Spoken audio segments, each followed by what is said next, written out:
Hi, everybody. I hope you guys are doing well.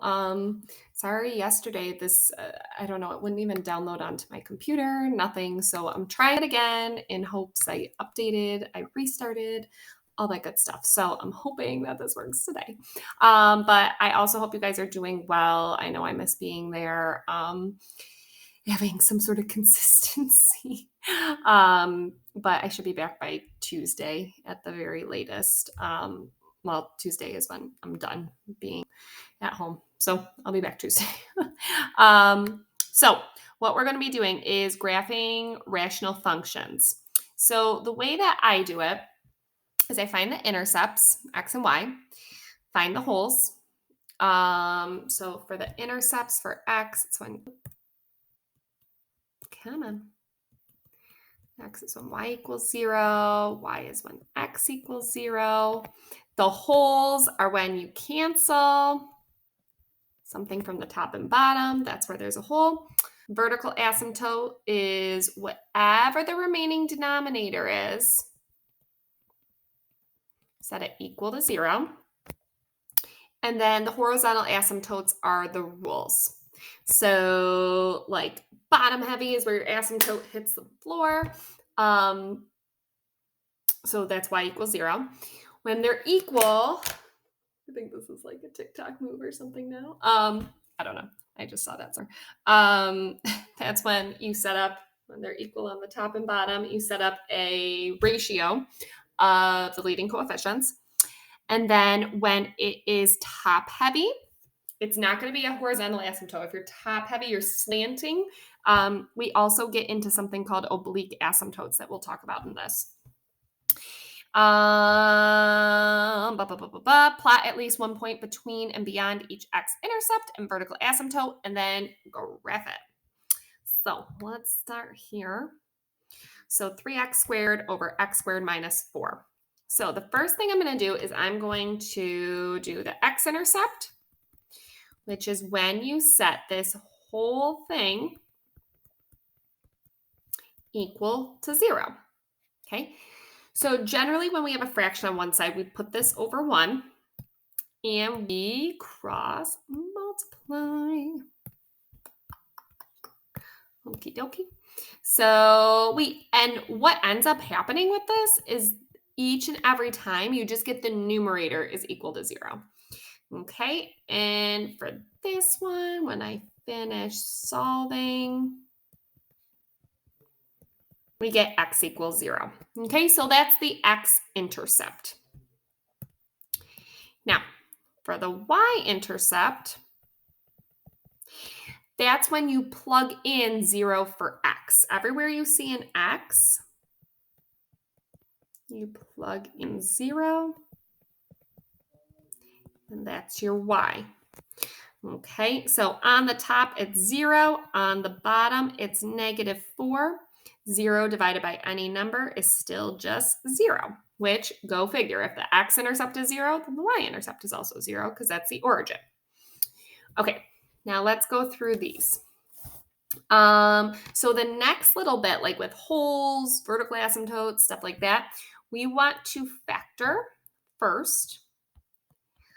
The top is not factorable, but the bottom is with my little double bubble. Okay, so x squared minus 4 is in dots, which you square root x squared, you get x. Square root 4, you get 2. One's got a plus sign, one's got a minus sign. Now, since there is no cancellation on the top or the bottom, that means there are no holes because there's no cancellation. Now, we jump to the vertical asymptotes. Whoop, whoop. Okay, so the vertical asymptotes, that's when you set the remaining denominator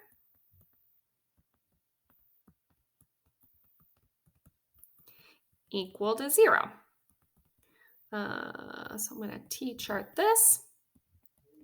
We get x equals -2 and x equals 2.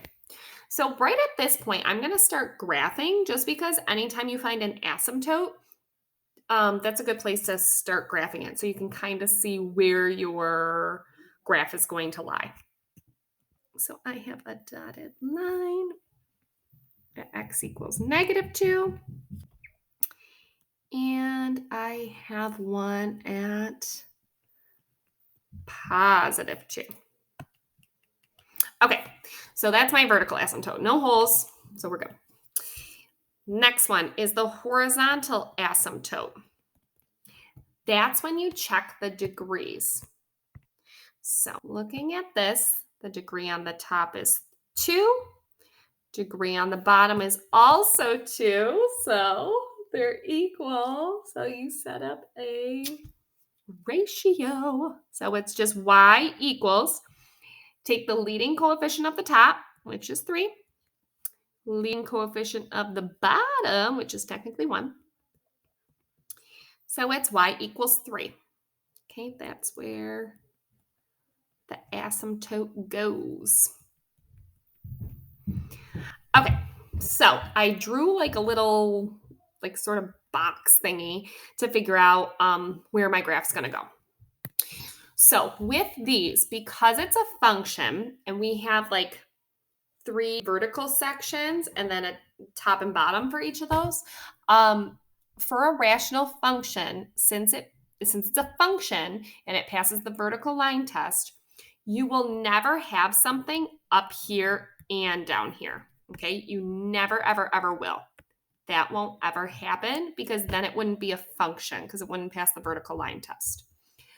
Okay, so let's just look at the only points that we found so far, which is the x and y intercept. That happens to be 0, the origin. Now, since we cannot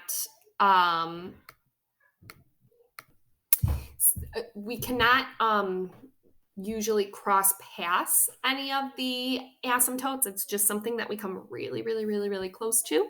There are some exceptions to that, but generally we just get really, really, really, really close without ever actually touching or crossing it. So we can't go up because then it would cross the horizontal asymptote, right? Now, that is the only intercept. So that means that nothing else occurs down at these bottom ones, or else it would cross the x-axis. So everything else would occur up here. And it's just a sketch, okay? And that's that for that particular rational function.